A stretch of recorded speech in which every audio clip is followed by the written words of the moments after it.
הוא ממשיך ומתפשט ואוכל עוד תאים ונתפס לעוד איברים ומתקדם ומתקדם עד שכבר לא יהיה במי לטפל. וזה הפחד שלי, שכבר לא יהיה במי לטפל.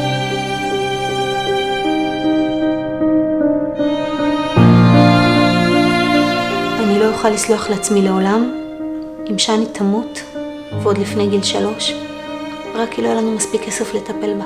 אני, שני, לא רוצה תנסיה, לא רוצה לדבר את אבא עם אמא.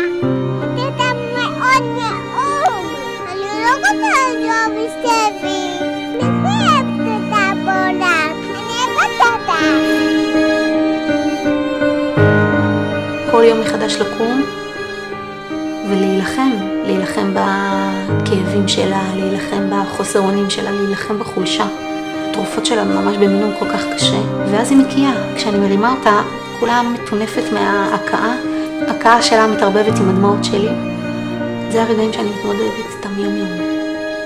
אם אתם רואים את הסרטון הזה, תעצרו לרגע אחד ותעזרו לי להציל את הילדה שלי. כי לא תהיה לי עוד ילדה אחרת. אני רוצה להמשיך להיות אימא שלה. אני אוהבת